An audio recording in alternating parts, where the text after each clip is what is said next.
welcome to the Just Add Spice Kitchen. I'm here back with a new video for red snapper Naan Kerala fish curry. So this is a fish curry that's inspired by tastes of Kerala, has some notes of coconut oil, and a marinated red snapper fish that was freshly bought from the market. We're just gonna saute this a little bit with some aromatic and make it into a curry from a base that's more thinner consistency.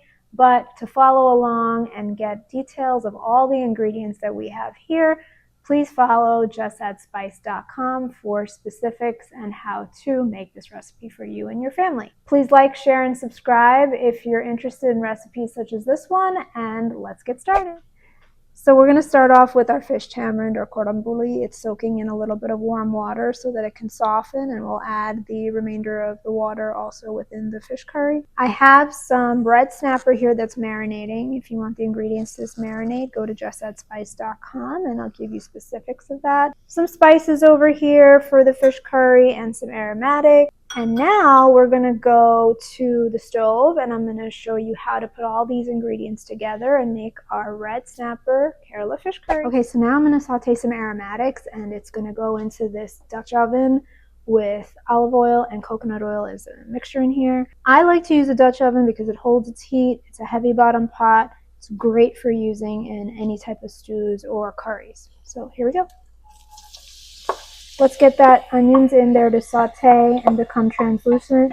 If you've seen any of my videos, I always show that the onions, ginger, curry leaves, green chili, which is kind of like the mirepoix that we commonly use in Kerala cooking, these have to become translucent, become more vibrant, and release its flavors into that oil. So it has to marry with the olive oil and the coconut oil. And this is what I mean by hints of coconut. We're giving that Kerala flavor through the oil. I'm going to let that saute for a little bit. I'm going to add the garlic. You can add it together. You can add it separately so it doesn't burn. And right now my heat is at a medium high because I want to cook these onion, ginger, garlic combination evenly. What I have here is some fish masala. I use the Eastern brand and it can be found at the grocery store, but I used to get fish masala powder with a couple of drops of water. I also added a pinch of coriander powder in here to make a little paste. Now this paste is going to get added to our fish curry and I'll show you that when I get to it. But make sure you don't add more than a pinch of coriander. I was given a tip that if you add too much coriander to this type of a fish curry, it can have notes that are not as pleasant, maybe sour, a little more than you really want it to. It's a different flavor. Again, a pinch of coriander, some fish masala powder, and a drop of water, a couple of drops of water to make a paste, kind of this kind of consistency. And as you can see, this is what's going to get added to our aromatics. And we're going to make sure that we add a couple more water and make it into a sauce, which is what we call our curry base. I'm going to add this fish masala combo paste, and my heat is on low. So when you add this, you want to make sure the heat is on low so you're not burning the spices. We're looking for these spices to bloom and cook through.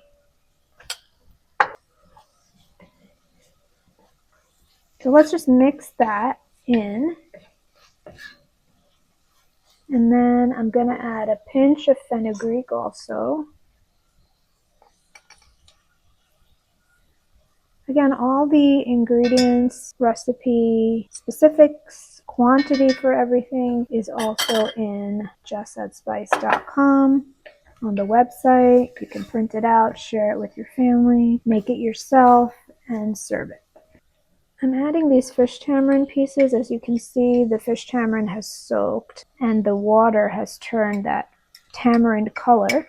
And I'm also going to add half of this water that I've strained the fish tamarind out of with a mesh strainer so we don't catch some like little bits. But I'm going to eyeball it and just do half of this water because we don't want it to be too sour. Just mix that in. My heat is still on low because I don't want to burn anything. I just want to make sure this consistency is appropriate. So I'm just going to add a little bit of paprika for some color. I'm adding it to the recipe so that I don't have to add more chili powder, because this recipe tends to be on the milder side, and I do have a green chili in here. I also have chili from the fish masala powder that's in here. So we're going to take this to a boil. I'll add some salt to this, and then we will add the fish. I'm adding a teaspoon of salt to this. If you follow the recipe as I've written it on justthatspice.com, I've actually added salt to the fish to marinate. That's probably 3/4 of a teaspoon or close to a teaspoon of salt to marinate the fish with the fish masala powder, ginger garlic paste. So that marinade has salt in it, so I'm only going in with a teaspoon of salt into this curry. And so once I lay the fish in here, there'll probably be enough salt to taste. So it's come to a nice boil. We're going to lower this heat to medium-low. Do the temperature of the stove at your own leisure so that you know your stove, you know what's medium, high, and low. I'm adding the fish pieces, and the skin is on this red snapper because it holds the fish intact, it holds its integrity, and you're able to just remove the skin as you eat it if you don't like the skin. So we're going to nestle it into this curry. And what's going to happen is, as the curry starts to cook the fish, we're going to lift it, swirl it a couple of times, which I will show you how to do that, and mix it that way.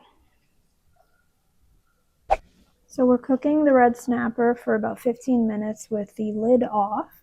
And I'm going to show you how to lift and swirl, because you don't want to like mix this with a wooden spoon or spatula. You just want to lift it and you want to swirl it like this.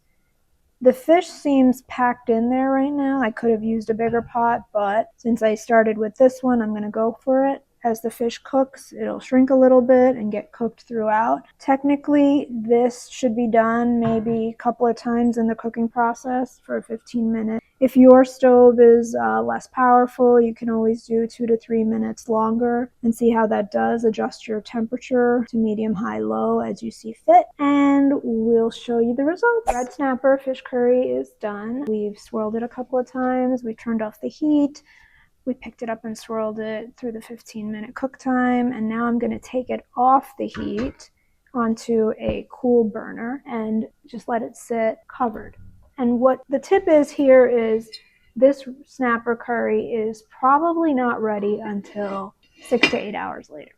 You don't want to eat this right away because we're still melding flavors. We're still marrying all the spices within the fish curry, and it tastes better once it's completely cooled down and covered and sits for about 6 hours. So this red snapper fish curry is best served with spicy yuca. That recipe is in my website, justthatspice.com. To follow along for more recipes like this that are Kerala inspired or Malayali cuisine, please follow justthatspice.com, the website, on YouTube, Just Add Spice, or Instagram, Just Add Spice as well. Hopefully you'll share these recipes. If any of the ingredients are tough to find, look at your local Indian grocery store or on Amazon, especially for the fish tamarind, because it is a specialty item that you would probably only find at an Indian grocery store or Amazon, and look for fish tamarind per se. But thank you for watching. I hope you share this recipe, and I hope you love it, and I hope you will subscribe to my channel. Thank you and have a great day. Bye.